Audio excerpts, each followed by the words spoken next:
საღამომშვიდობისა პირდაპირ ეთერშია ქრონიკა 8 საათზე ხარ დეხვათაზესთან და ლევან ჯავახიშვილთან ერთად. საღამომშვიდობისა. აგვისტოს ომი და ომამდე არსებული ვითარება მამუკა ყურაშვილი, გოგა ხაინდრავა, ირაკლი ბათიაშვილი და გიორგი ვოლსკი პარლამენტის დროებით საგამოძიებო კომისიამ მათ უკვე მოусმინა. უარის საპარლამენტო კომისიას ოქროაშვილის, ჯაფარიძის და ხაზარაძის საკითხს პროკურატურა სწავლობს. სუვერენიტეტის უპატივცემულობა და საქართველოს გაწირვა საკუთარი ინტერესებისთვის პარლამენტის თავმჯდომარე ბალტიისპირეთის მთავრობებს ამხელს. ნაციონალური მოძრაობის და მისი მემკვიდრე პარტიების არაკონსტიტუციურად გამოცხადება, სამართლებრივი საფუძვლები და მმართველი გუნდის მზაობა. ქართული ოცნება საგამოძიებო კომისიის მუშაობის მანდატს აფართოებს და მის შედეგებს უცდის. პარალელურად პარლამენტში რეგისტრირებულია კანონპროექტი, რომელიც სააკაშვილის შექმნილი პარტიის მსგავს სუბიექტებს კონსტიტუციის მიღმა გამოაცხადებს. მარიამ ქართველიშვილი პირდაპირ ეთერში. ნაციონალური მოძრაობის წესდების, მიზნებისა და შემადგენლობის იდენტური პარტიებისთვის საქმიანობის აკრძალვის შესახებ კანონპროექტი უკვე რეგისტრირებულია. პროექტის ინიცირება ორშაბათს ბიუროს სხდომაზე მოხდება. ორშაბათსვე დაინიცირდება საგამოძიებო კომისიის მანდატის გაფართოების საკითხი. საუბარია 2012 წლიდან დღემდე ნაციონალური მოძრაობის სავარაუდო დანაშაულების შესწავლა. რაც შეეხება საკონსტიტუციო არჩევს, მას შემდეგ მომზადდება, რაც საგამოძიებო კომისიის საბოლოო დასკვნა გახდება ცნობილი. ნაციონალური მოძრაობის არაკონსტიტუციურად ცნობაზე საბოლოო სიტყვა საკონსტიტუციო სასამართლომ უნდა თქვას. ნაციონალური მოძრაობის არაკონსტიტუციურად ცნობის პროცესი დაწყებულია. ქართული ოცნება საკონსტიტუციო სასამართლოსთვის ემზადება. მმართველი ძალა წინასაარჩევნო დაპირების შესრულებას იწყებს. მთავარი არგუმენტი კონსტიტუციური წესრიგის წინააღმდეგ მოქმედება. მყარი სამართლებრივი საფუძვლები უკვე არსებობს, თუმცა ისტორიულ სასამართლო დავამდე საგამოძიებო კომისიის დასკვნა უნდა მომზადდეს, რაც სარჩელს კიდევ უფრო გაამყარებს. საგამოძიებო კომისიის მიმდინარეობისას უკვე გამოკვეთილი არის მთელი რიგი ფაქტობრივი გარემოები, რომელიც ქმნის საფუძველს, რომ სარჩელი იყოს შეტანილი. ამავდროულად, რა თქმა უნდა, ჩვენ დაველოდებით, რომ კომისიამ დაასრულოს თავისი საქმიანობა. პროკურატურაში მიმდინარე გამოძიებას და თუ გამოკვეთილი იქნება შესაბამისად მთელი რიგი დანაშაულები, ესეც გახდება კიდევ ერთი საფუძველი იმისა, რომ ჩვენი ქვეყნის მტრული პარტიების საქმიანობა იყოს აკრძალული. საკონსტიტუციო სარჩელის მომზადებამდე პარლამენტში დარეგისტრირდა კანონი, რომელიც ნაციონალური მოძრაობის წესდების, მიზნებისა და შემადგენლობის იდენტური პარტიებისთვის საქმიანობას გრძალავს. ანუ მტრულ საქმიანობაში მხილებული ნაციონალური მოძრაობა და მისი პოლიტიკური მემკვიდრეები რეინკარნაციას ვეღარ შეძლებენ. ნაციონალური მოძრაობა არც დანაშაულების და არც პარტიის პოლიტიკური ლიკვიდაციის აღიარებას ჩქარობს. ნაციონალური მოძრაობა არის იდეა და არა რაღაცა დოკუმენტი. ამიტომ ნაციონალურ მოძრაობას რამდენიც არ უნდა უთხრათ წრეები, ამას უკვე აკეთებთ მე-13 წელიწადია. ნაციონალურ მოძრაობას ვერ გაანადგურებთ. ეს არის შეთქმულება მთლიანად საქართველოს დემოკრატიული წყობილების და პოლიტიკური პარტიების წინააღმდეგ. ეს არის პოლიტიკური დევნის გაგრძელება. ვიწყდებათ თუ რა რეპრესიული მანქანა ქონდა შექმნილი და ის სწორედ ეს საგამოძიებო კომისია შეახსენებს ჩვენს მოქალაქეებს თუ რეალურად რას ნიშნავდა რეპრესიები. ნაციონალური მოძრაობის პოლიტიკური და სამართლებრივი დანაშაულები ხელისუფლებაში ყოფნიდან ოპოზიციის ფლანგამდე.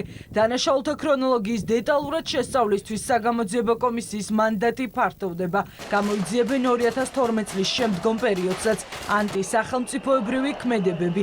არჩეული ხელისუფლების ძალადობრივად დამხობა ძიების მთავარი თემებია.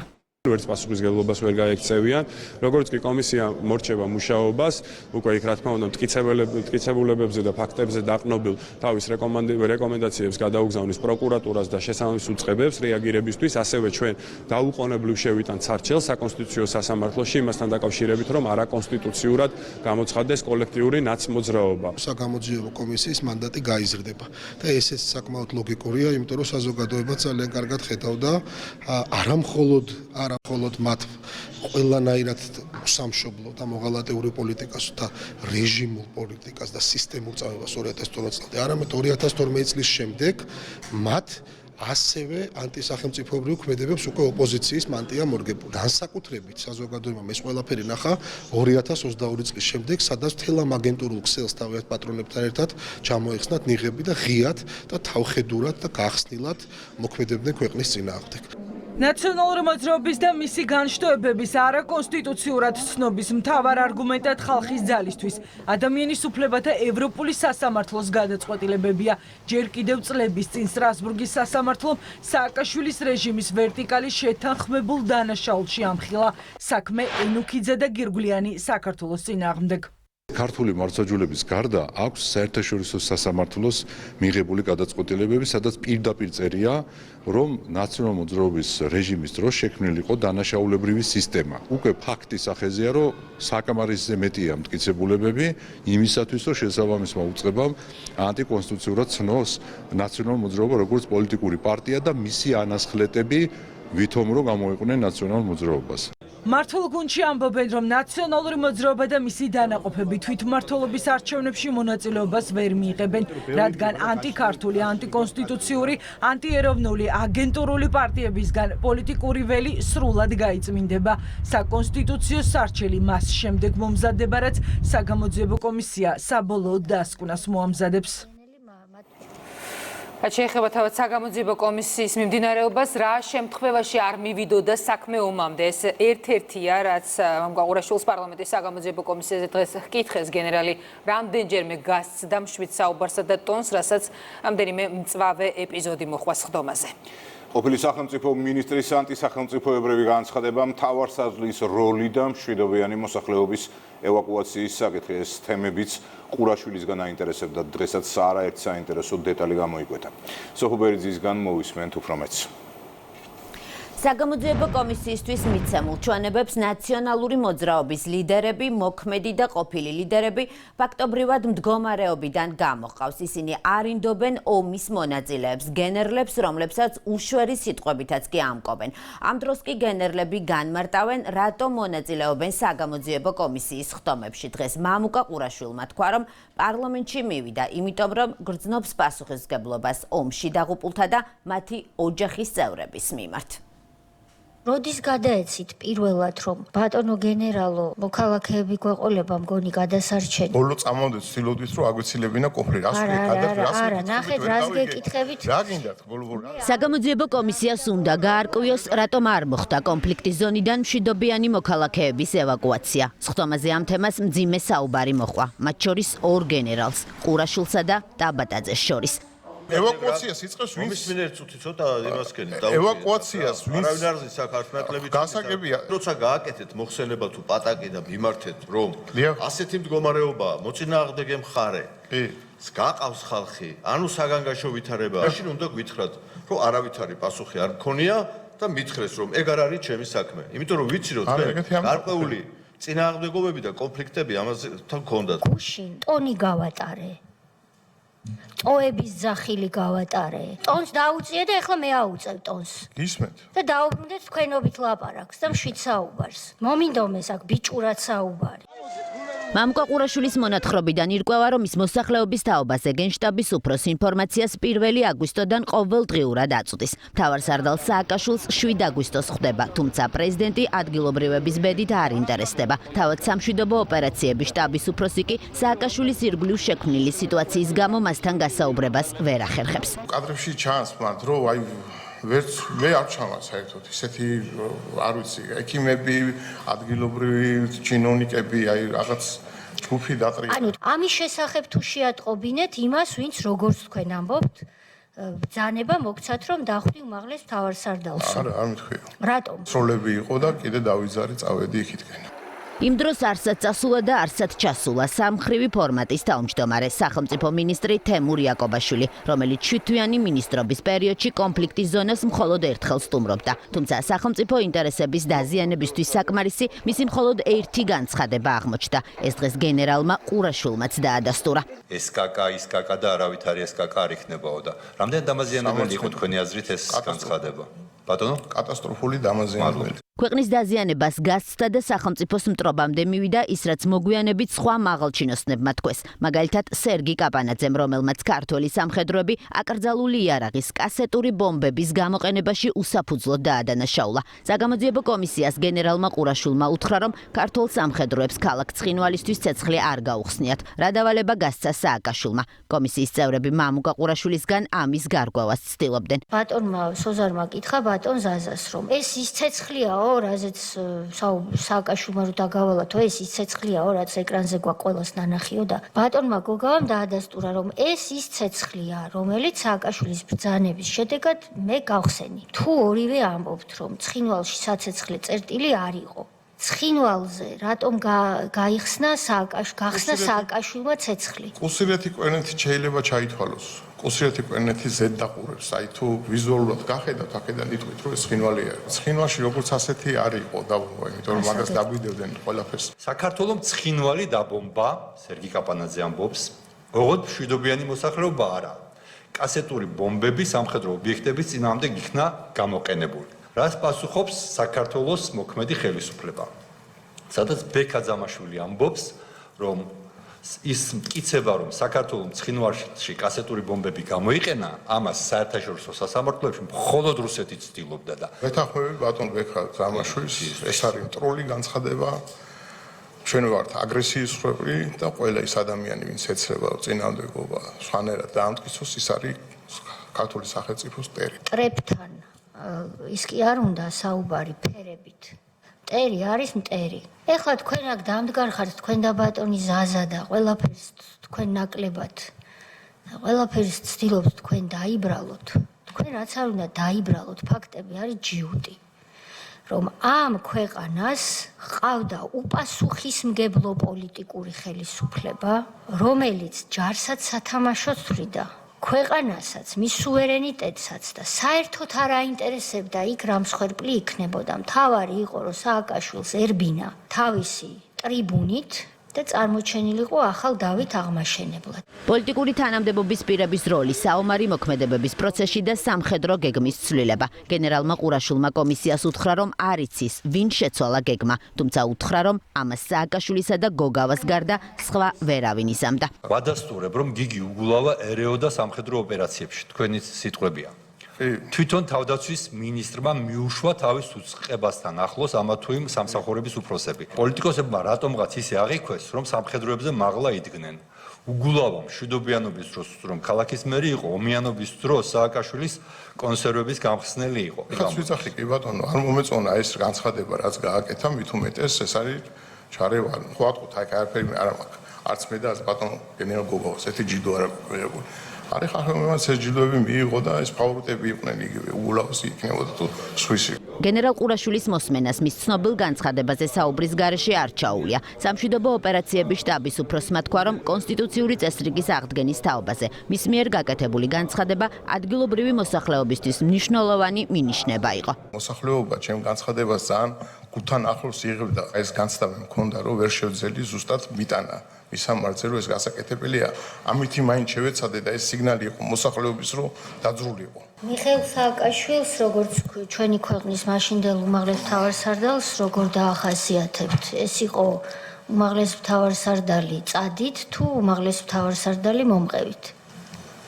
მომყევით. ერი მიყვა მაგას. დიდი მადლობა რომ საერთოდ ესეთი ობიექტურები ხართ და ხვდებით ყველაფერს. აი დიდი მადლობა თქვენ. მამუკა ყურაშვილი კომისიას 4 საათის განმავლობაში პასუხობდა. 4 საათი მოსაცდელ ოთახში მას გენერალი გოგავა ელოდა.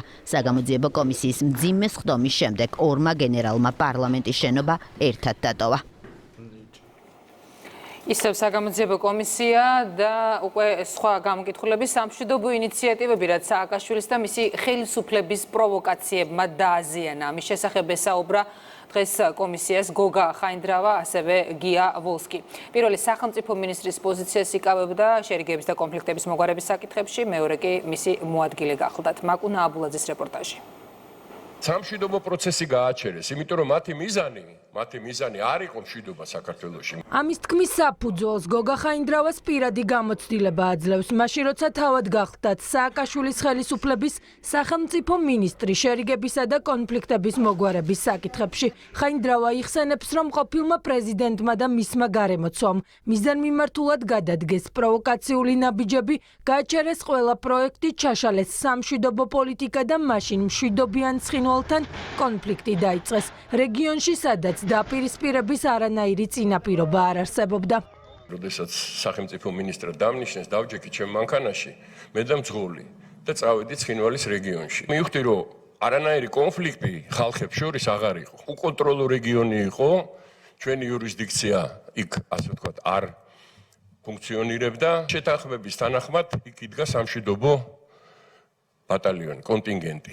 იყო 3 ბატალიონი, იყო ქართული, რუსული და ჩრდილოეთ ოსური. ქართული სამშვიდობოები, ქართულ სამხედრო ფორმაში, ქართული დროშებით, შეიარაღებული, ქართული მანქანებით, ქართული ნომრებით დადიოდნენ მთელ რეგიონში თავისუფლად. კონფლიქტი პოლიტიკოსებმა წარმოქმნეს მერე იქა. მინდა გითხრათ, რომ მაშინ განწყობა საერთაშორისო თანამეგობრობის იყო ცალსახად სამშვიდობო პოლიტიკის მხარდამჭერა. მიუხედავად იმისა, რომ გაცხადებული იყო, რომ მშვიდობით მივდივარ და მშვიდობისგან მივდივართ აი ამ ღამის მთავრობის ცდილობა სამშვიდობო პროცესის ჩაშლის. საავტობუსო მიმოსვლა იყო რა, ცხინვალსა და გორს შორის. ერთ დღეს მერაბიშვილის ბრძანებით გააჩერეს ავტობუსი, ჩაიყვანეს გორის პოლიციაში და სიცემით მოკლეს 1.40 ოსი. მხოლოდ იმიტომ, რომ ოსი ეროვნების იყვნენ. სააკაშვილი და მისი მთავრობა ემსახურებოდა ერთ მხარეს რუსეთს და მეორე მხარეს ამერიკის შეერთებულ შტატებში Deep States. 2008 წლის აგვისტოს ომის შემდეგ ირაკლი ბათიაშვილისთვის კიდევ უფრო ნათელი გახდა, რატომ ჩააბარა წინა ხელისუფლებამ უბრძოლველად კოდორი რუსეთს. ძალის დემონსტრირების და მოსახლეობაში არარეალური აღქმების გაჩენის მცდელობის გარდა სააკაშვილმა 2 მთავარი სურვილი შეუსრულა მტერს. მივყვეთ ფაქტებს. ესე იგი, რა მოხდა? მოხდა ჯარის შეყვანა კოდორის ხეობაში. მოსახლეობის სრული განიარაღება, მეორე დაარღვიეს ცეცხლის შეწყვეტის ხელშეკრულება 94 წლის. რუსეთმა გაეროს უშიშროების საბჭოზე გაიტანა რეზოლუციის პროექტი, ზუსტად ამის კოდორის ხეობაში დაირღვა ცეცხლის შეწყვეტის ხელშეკრულება. აგვისტოს ომში რუსეთი მიზნად ისახავდა, რა თქმა უნდა, შემოჭრას ერთი მხრივ სწორედ ცხინვალის რეგიონიდან და ცხინვალის რეგიონის და შიდა ქართლის ტერიტორიის, ასე ვთქვათ, აღებას. მას სჭირდებოდა მაპროვოცირებელი საბაბი და ეს მიცა მაშინ, ასე ვთქვათ, მაშინდელმა ხელისუფლებამ, მაგრამ ასევე სტრატეგიულად მნიშვნელოვანი რუსეთისთვის უკვე დიდი ხანია სტრატეგიულად მნიშვნელოვანი იყო, რომ როგორმე აეღო აი ეს კოდორის ხეობა. ამიტომ მათ ჭირდებოდათ განიარაღება მოსახლეობის, კოდორის ხეობის, მეორე ჭირდებოდათ საბაბად, რომ ცეცხლის შეწყვეტას ჩვენ კი არ ვარღვევთ ხელშეკრულებას 94-ს. ეს უკვე დარღვეულია ქართული მხარის მიერ, აი ეს ჭირდებოდათ, ეს 2 რამ და ეს 2 წინა პირობა, რომ იტყვიან საჩუქრად მიართვა 2006 წელს მაშინდელმა ხელისუფლებამ, სააკაშვილის ხელისუფლებამ. გიავოლსკი 2004-2006 წლებში შერიგებისა და კონფლიქტებში სახელმწიფო მინისტრის მოადგილე იყო. სამინისტროს ამოცანა კი ნდობაზე დამყარებული ურთიერთობების გაღრმავება.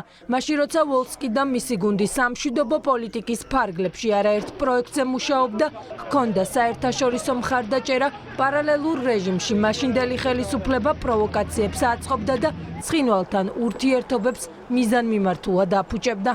აღარ მოვყევით ჩვენ რას ვაკეთებდით ამ დროს და რა კარგი რაღაცეები გაკეთდა პარალელურად და ამას ხელს როგორ უშლიდნენ, რომ ვინმე სააკაშვილმა არ იცოდა, რომ ეს ეგეთი შედეგი მოყვებოდა ამას, რომ ქართველი ბიჭები დაიღუპებოდნენ და სამოქალაქო პირები, რომელიც არ გამოიყვანა განზრახ. და მე უფრო მეცაც გეტყვით, ხალხი ლაპარაკობდა ეს ისინი რეზერვისტები, ახალგაზრდა ბიჭები, რომ ისე დაყვაყენესო, გეგონება სპეციალურად სამიზნეს შექმნეს ჩვენგანო რა, რომ იქნებ ვიღაცა დაშავებულიყო. ნაციონალური მოძრაობის დანაშაულების გამოკვლევის მიზნით საგამოძიებო კომისია მუშაობას ყოველდღიურ რეჟიმში განაგრძობს. ჯარიმა ანერწლიანი პატიმრობა რა იქნება ხაზარაძე ჯაფარიძე ოქრუაშვილის უარის სამართლებრივი ფასი პროკურატურა გადაწყვეტს. გამოძიება პარლამენტის საგამოძიებო კომისიის მიმართვის საფუძველზე მიმდინარეობს.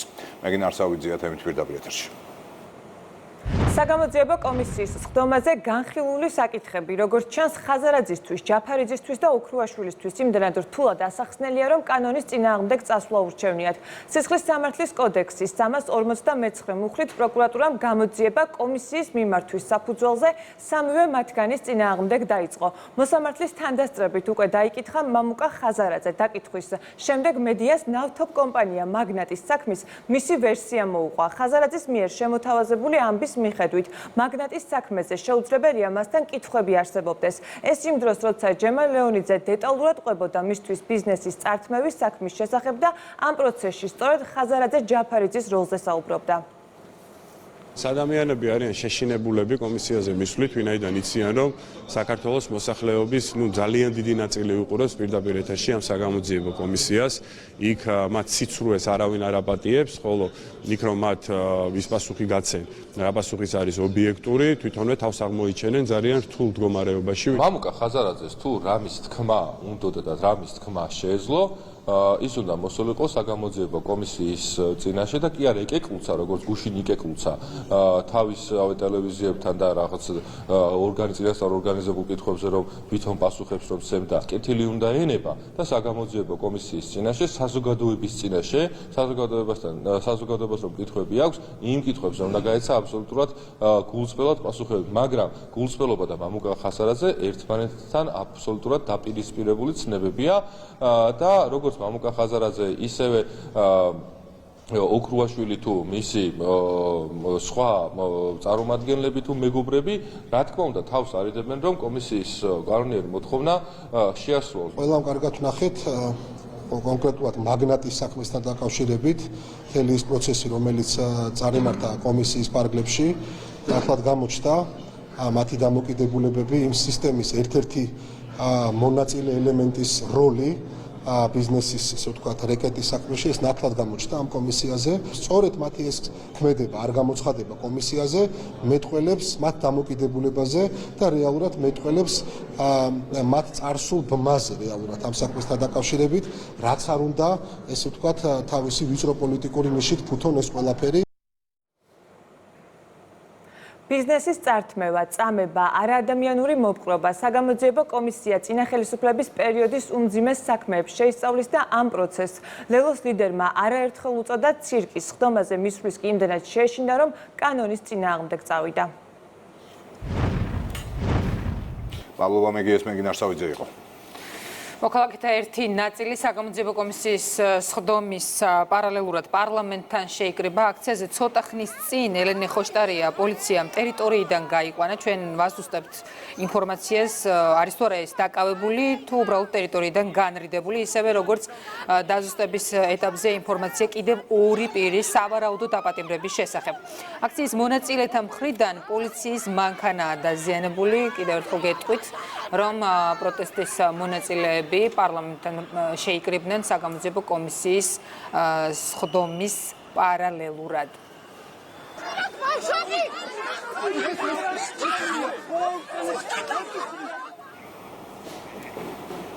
განმოგზაურდ გამოშვებას სუვერენიტეტის უპატივცემულობა და საქართველოს გაზირვა საკუთარი ინტერესებისთვის პარლამენტის თავმჯდომარე ვალდისპირეთის მთავრობებს ამხელს.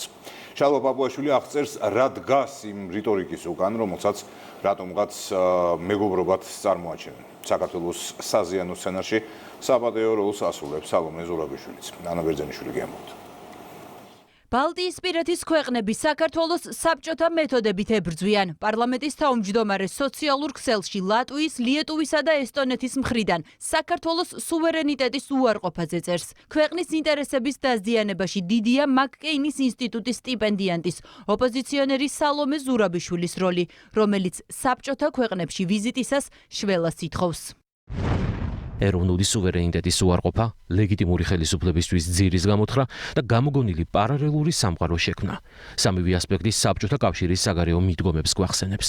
საქართველოს მოქალაქეებისთვის რა მნიშვნელობა აქვს ვინ ჩაერევა მის უფლებაში, თავად აერჩიოს საკუთარი ხელისუფლება, საბჭოთა კავშირი თუ ლიეტუვა. მეორე, ხელისუფლებისგან ხალხის რიტორიკულად განცალკევება კიდევ ერთი ძველი და სანდო მეთოდია, რომელსაც საბჭოთა კავშირი მიმართავდა სხვა ქვეყნის სუვერენულ საქმეებში ჩარევის მიზნით. ექს-პრეზიდენტ ზურაბიშვილის ამჟამინდელი მოგზაურობა ბალტიისპირეთის სამივე ქვეყანაში და მისი ოფიციალური მიღება მიუთითებს, რომ ბალტიელი პოლიტიკოსები ისევ ძველ საბჭოთა მეთოდებს იყენებენ. ისინი თითქოს მკაცრად გმობენ ყველაფერ კომუნისტურს, საბჭოთას და რუსულს, მაგრამ როგორც ჩანს, მენტალურად მაინც ჩარჩენილები არიან იმ მარწუხებში, რომელთა დამსხვრევაც თითქოს ასე ძალიან უნდათ. უკრაინაში რუსეთის შეჭრის დღიდან ბალტიისპირეთის ქვეყნები ყველაფერს აკეთებენ, რომ საკუთარი უსაფრთხოების გასაუმჯობესებლად რუსეთის ყურადღება საქართველოსკენ გადმოიტანონ. ქვეყანაში კი მეორე ფრონტი გაიხსნას. შალვა პაპუაშვილი იმედს გამოთქვამს, რომ ევროკავშირის წევრი ქვეყნები ბალტიისპირეთის კაპრიზებს არ ახვევიან. ყალბი და ქაოტური ვირტუალური სამყარო შექმნა, რომელშიც საქართველოს რუსეთის კონტროლის ქვეშ მყოფი სასტიკი დიქტატურა ბალტიისპირეთის რეალობას მოკლებულ პოლიტიკას საბოლოო სახეს აძლევს. ამ სიყალბეს არაფერი აქვს საერთოდ დემოკრატიაზე ზრუნვასთან, მაგრამ მაშკარა გეოპოლიტიკური მიზეზებითაა ნაკარნახევი. ესტონეთი, ლატვია და ლიეტუვა სასოწარკვეთილად ცდილობენ საკუთარი უსაფრთხოების გაუმჯობესებას რუსეთის ყურადღების სხვაგან გადატანით. ამიტომაც უკრაინაში შეჭრის დღიდან ისინი საქართველოს მოსკოვთან ღია კონფრონტაციისკენ მოუწოდებენ. დაჟინებული მოთხოვნა რომ საქართველოს ევროკავშირისა და ნატოს არაწევრ ქვეყანას ორმხრივი სანქციები დაეწესებინა რუსეთისთვის, მათ ქართულ-რუსული ესკალაციის იმედი ჰქონდათ და ფაქტობრივად საქართველოს საკუთარი ინტერესებისთვის გაწირეს. მათ პოლიტიკას სხვა ლოგიკური ახსნა არ აქვს. ისე ბალტიისპირელებს უკრაინა მართლა რომ ადარდებდეთ, საკუთარ ჯარებს უკრაინის ფრონტზე გაგზავნიდნენ. ამისთვის მათ ვინმეს ნებართვა არ სჭირდებათ. ნიშნულოვანია, ევროკავშირის წევრი ქვეყნების მთავრობები არ ახვდნენ ბალტიისპირეთის კაპრიზებს, გაარღვიონეს მაგიერი წრე და სწორ გზაზე დააბრუნონ საქართველოს ევროკავშირის ურთიერთობები.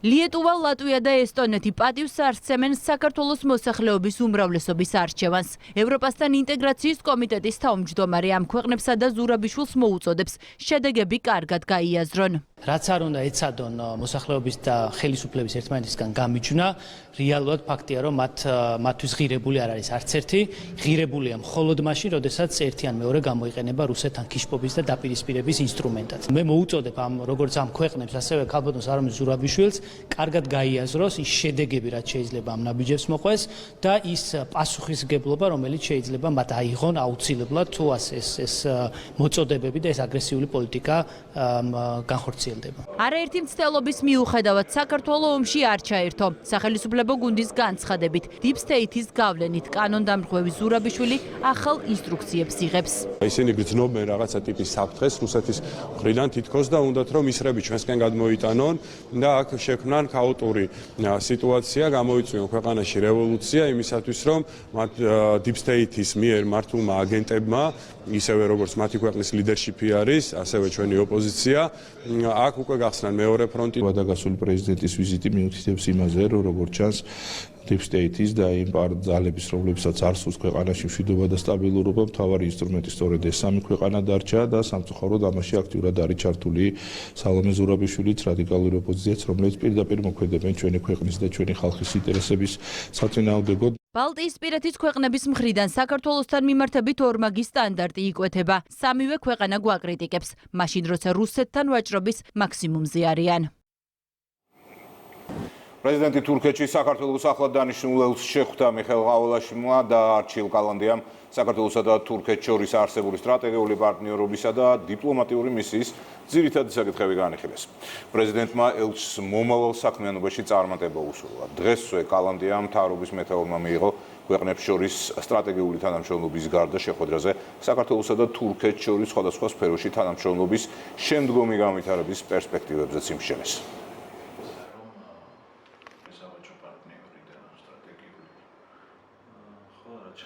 ვახტანგ გომელაური კი საქართველოში იტალიის ელჩს შეხვდა. მხარეებმა ყურადღება გაამახვილეს საქართველოსა და იტალიას შორის არსებულ თანამშრომლობაზე, მათ შორის სამართალდაცვით სფეროში. შეხვედრაზე ასევე ისაუბრეს საომავლო პერსპექტივებზე, რომლებიც ორი ქვეყნის სამართალდამცავი უწყებების თანამშრომლობას კიდევ უფრო გააღრმავებს.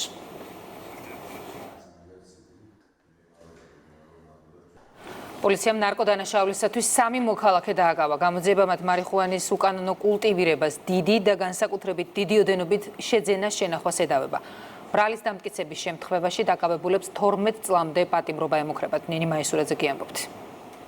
ეს კადრები კახეთში გამოვლენილ ნარკოდანაშაულს ასახავს. სათბურები ერთი შეხედვით სოფლის მეურნეობისთვის იყო განკუთვნილი, მაგრამ სამართალდამცველებმა აქ უკანონო პლანტაციები აღმოაჩინეს. პოლიციამ განსაკუთრებით დიდი ოდენობით ნარკოტიკული საშუალება მარიხუანა მოიღო. დიდი ოდენობით მარიხუანასთან ერთად ბრალდებულთა საცხოვრებლებისა და სათბურებში ჩატარებული ჩხრეკისას უკვე გამომშრალი მარიხუანაც ამოიღეს, რომელიც სავარაუდოდ რეალიზაციისთვის იყო განკუთვნილი. ნარკოდანაშაულისთვის 3 ადამიანი დააკავეს. ერთი წარსულში ნასამართლევია. რამდენიმე დღის წინ ბევრი პოლიციელი იყო მოსული. სახლი და ეზო გაჩხრიკეს. სამართალდამცველებმა აიყვანეს ჩემი მეუღლე, რომელსაც სათბურში ჰქონდა მოყვანილი მარიხუანა, თუმცა ის არა რეალიზაციისთვის, არამედ საკუთარი მოხმარებისთვის უნდოდა. ბრალდებულთა ნაწილი დანაშაულს აღიარებს, გამოძიება მათ ნარკოტიკული საშუალების უკანონო კულტივირებასა და შეძენა შენახვას ედავება. დანაშაული 12 წლამდე თავისუფლების აღკვეთას ითვალისწინებს. ამ ეტაპზე თავი შევიკავებ, მით უფრო არ ვიცი ბრალდებულს სურს თუ არა რომ გახმაურდეს. ბრალდების წარდგენის დროს აღიარა დანაშაული. თვითონ ისაუბრებს ალბათ, იცოდა თუ არ იცოდა რომ ეს დანაშაული. და ძალიან დიდი ოდენობით არ ყოფილა, ეხლა სადღაც 7 კილომდე იყო დაახლოებით. სახლში ქონდა სათბური გაკეთებული? ნარკოდანაშაულთან ბრძოლა სახელმწიფოს პრიორიტეტია. ნარკორეალიზატორების მიმართ არაერთი რეგულაცია მკაცრდება. პარლამენტთან აქციაზე ადმინისტრაციული წესით აქციის 3 მონაწილეა დაკავებული, მათ შორის ერთ-ერთი გახლავთ ელენე ხოშტარია. ეს ინფორმაცია დადასტურებულია. ვრცელდება ცნობა კიდევ რამდენიმე ადამიანის დაპატიმრების თაობაზე, თუმცა ამ ინფორმაციას ახლაც ვამოწმებთ. შეგახსენებთ, რომ საკანონმდებლო ორგანოს შენობასთან მოქალაქეთა ერთი ნაწილი საგამოძიებო კომისიის ხდომის პარალელურად შეიკრიბა.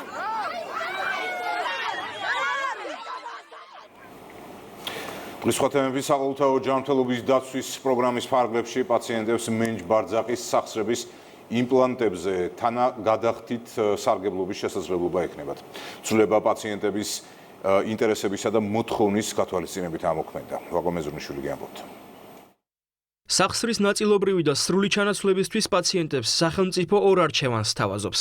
საყოველთაო ჯანდაცვის პროგრამის ფარგლებში მენჯ-ბარძაყის სახსრების იმპლანტებზე თანაგადახდით სარგებლობა უკვე შესაძლებელია. პაციენტი მხოლოდ სასურველი იმპლანტირებადი მოწყობილობის თანხას გადაიხდის. ოპერაციის სხვა ხარჯებს კი სახელმწიფო ანაზღაურებს.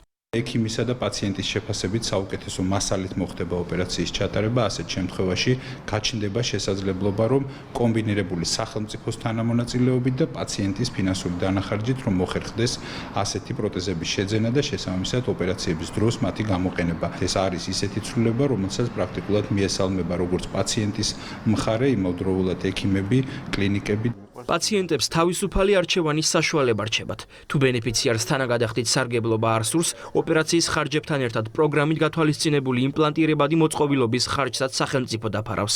მოქმედი რეგულაციით სერვისის მიმწოდებელი ყველა სამედიცინო დაწესებულება მხოლოდ საერთაშორისო სტანდარტების სერტიფიკატის მასალებს იყენებს. მკვეთრად იქნება გაუმჯობესებული მოთხოვნა და მიწოდება და ასევე რაც მთავარია კონტროლის მექანიზმები, რომელსაც ჯანმრთელობის დაცვის სამინისტრო დაუწესებს კლინიკებს, რათა ეს ბრძანება იყოს სწორად და მართებულად შესრულებული. საყოველთაო ჯანდაცვის პროგრამაში განხორციელებული სიახლის მნიშვნელობაზე საუბრობენ ექიმები და აღნიშნავენ, რომ მენჯ-ბარძაყის სახსრის იმპლანტირებაზე თანაგადახდის დანერგვა პაციენტების ინტერესებზეა მორგებული. პაციენტს შეიძლება თანაგადახდის უფლების გამოყენება, ეს უფლება მას საშუალებას მისცემს თავისი პრეფერენციების მიხედვით აერჩიოს ის იმპლანტი, რომელიც გამოყენებული იქნება ასეთი ოპერაციების დროს. პაციენტს ამ უფლების გამოყენება შეიძლება საყოველთაო ჯანდაცვის პროგრამიდან გამოსვლის გარეშე. საყოველთაო ჯანმრთელობის დაცვის სახელმწიფო პროგრამაში თანაგადახდის სისტემა ცოტა ხნის წინ ამოქმედდა. პროცესი მომავალშიც გაგრძელდება და ეტაპობრივად სხვა სერვისებზეც გავრცელდება. ჭიათურაში მოქმედ სამთო მომპოვებელ კომპანიებში არსებულ მდგომარეობას და დასაქმებულთა საკითხებთან დაკავშირებით სამუშაო ჯგუფის შეხვედრა შედგა. ჯგუფის შექმნის მიზანი კრიზისული ვითარებიდან გამოსავლის პოვნაა. შეხვედრას ჭიათურა მენეჯმენტ კომპანიის წარმომადგენლებიც ესწრებოდნენ. საუბარი შეეხო გადაწყვეტილების გადასინჯვის და დასაქმებულებისთვის მნიშვნელოვან სხვა საკითხებს, ასევე მოლაპარაკებებისათვის მზადყოფნის შეფასებას. შესაძლებელია პირველივე ეტაპზე მოხდეს იანვრისთვის 60%-ის ხელფასის ანაზღაურება და ამასთანავე სამუშაო ჯგუფში განიხილება ყველა ის თანმდევი საკითხი, რომელიც როგორც კოლექტიური ხელშეკრულებით, ასევე დასაქმებულთა შრომითი პირობების გაუმჯობესებას შეეხება. სამუშაო ჯგუფი გააგრძელებს მუშაობას, რომელიც შეეხება ბუნებრივია კომპანიის ფუნდამენტურ გადაწყვეტილებას, რომ გადასინჯოს პოზიცია მაღაროების სამუშაოების შეჩერებასთან დაკავშირებით და ვფიქრობ, რომ გარკვეული დადებით დინამიკა ამართულებით იქნება. კომპანიამ მზადყოფნას აცხადებს გადადგეს შეხვედრი ნაბიჯები და პირველ რიგში მიიღოს პროფკავშირების შეთავაზება ხელფასების დარიგებასთან დაკავშირებით აგრეთვე სრული კარბლანში მისცეს ადგილობრივ და მოწყობილ სპეციალისტებს შეიმუშავა ოპტიმალური ვერსია მაღაროების სამუშაოებაზე და სპეციალისტების ჯგუფის დასაბუთებული დასკვნიდან გამომდინარე მიიღოს საბოლოო გადაწყვეტილება მაღაროების ფუნქციონირებაზე. მთავარი გამოწვევა დღეს რაც გახლავთ თითოეული ჭიათურელი მაღაროელის ოჯახის წინაშე ეს გახლავთ საარსებო სახსრები და საშუალება, რომელიც კოლექტიური ხელშეკრულებით 60%-ის ასე ვთქვათ მოცდენის შედეგად ანაზღაურება მათ ეკუთვნოდათ და ისინი ვერ იღებდნენ. ეს ინიციატივა იქნა მხარდაჭერილი, უდანაკარგოთ რომ მიიღონ და ბანკის ვალებმა არ წაიღოს ეს 60% ამ საკითხებთან დაკავშირებით. ბოლო ესე ვთქვათ დეტალები ზუსტდება ბანკთან და ეს იქნება გარანტირებული. საქართველოს Google Street Views პროექტის ფარგლებში კორპორაცია Google-ის სპეციალური გადამღები ჯგუფები 2025 წლის მარტიდან მომდევნო 12 თვის განმავლობაში საქართველოში 360 გრადუსიან გამოსახულებებს გადაიღებენ. პანორამული ფოტოების გამოქვეყნება კი 2026 წელს დაიწყება, რაც გაუმჯობესებს ნავიგაციას და ტურიზმის განვითარებას კიდევ უფრო შეუწყობს ხელს. თბილისი, ქუთაისი, ბათუმი, მცხეთა, თელავი, ზუგდიდი, ოზურგეთი, მესტია და კიდევ 16 ქალაქი მალე ტექნოლოგიური გიგანტის რუკაზე 360 გრადუსიანი პანორამული გამოსახულებით გამოჩნდება. ისტორიული ქუჩების საინტერესო ხედებით და სხვადასხვა ტურისტული ობიექტები Google-ის პლატფორმაზე გაციფრულდება, რაც იმას ნიშნავს, რომ მოგზაურებს ჩვენს ქვეყანაში სტუმრობის დაგეგმვა კიდევ უფრო გაუმარტივდებათ. საქართველოს ცნობადობისთვის ძალიან მნიშვნელოვანი პროექტია, ის ხელშეუწყობს როგორც საქართველოს ცნობადობის გაზრდას, ასევე ტურისტებისთვის, ეს იქნება დამატებითი ციფრული ხელსაწყო, რომლითაც ისინი შეძლებენ მოგზაურობის სწორად დაგეგმვას. 15,000 კილომეტრზეა საუბარი და ადამიანი სანამ მოინახულებს, სანამ ჩამოვა საქართველოში, იმას შეუძლია შევიდეს Google-ზე და მოინახულოს ის ადგილები, აი ამ 360 გრადუსის საშუალებით, რომ სრულიად თითქმის რომ იმოგზაუროს უკვე ამ ადგილებში. Google Street View საქართველოში ოფიციალურად იწყებს ოპერირებას. პროექტი ქვეყნის საერთაშორისო იმიჯის ამაღლებასა და ტურისტული პოტენციალის გაზრდისთვის მორიგი შესაძლებლობაა. Google-ის გადამღები ჯგუფები უკვე საქართველოში არიან და 360 გრადუსიანი პანორამული სურათების შეგროვებაც დაიწყეს. მნიშვნელოვანია ის, რომ ჩვენი ქვეყანა ხდება ამ ძალიან გავლენიანი პლატფორმის ნაწილი. რა თქმა უნდა, წაახალისებს ვიზიტებს, იქიდან გამომდინარე, რომ გაზრდის ჩვენი ქვეყნის ცნობადობას და დარწმუნებულები ვართ, რომ აღნიშნული პლატფორმა წაადგება ჩვენი ქვეყნის ტურიზმის ინდუსტრიის კიდევ უფრო მეტად გაძლიერებას. გადაწყვეტილება კომპანია Google-თან მრავალწლიანი თანამშრომლობის შედეგია. ინოვაციებისა და ტექნოლოგიების სააგენტოში ამბობენ, რომ პროექტი ქვეყნის ციფრული ტრანსფორმაციისთვის მნიშვნელოვანი ინსტრუმენტი იქნება. კომპანია Google-თან მხოლოდ ამ მიმართულებით არ მოიწურება ჩვენი თანამშრომლობა და ჩვენ აქტიურად მუშაობთ იმისთვის, რომ კომპანია Google-ის მიერ შექმნული ხელოვნური ინტელექტის ინსტრუმენტები ხელმისაწვდომი იყოს უახლოეს მომავალში საქართველოს მოსახლეობისთვის. საქართველოს ქალაქების 360 გრადუსიანი პანორამული გამოსახულებები 2026 წლიდან გამოქვეყნდება, რაც მნიშვნელოვნად გაუმჯობესებს ნავიგაციას და ხელშეუწყობს ტურიზმის განვითარებას. დღეს ყველა სიახლეს გააცნობით იმედი News-ზე, ჩვენ კი ორ შაბათამდე გამშვიდობებით. ნახვამდის.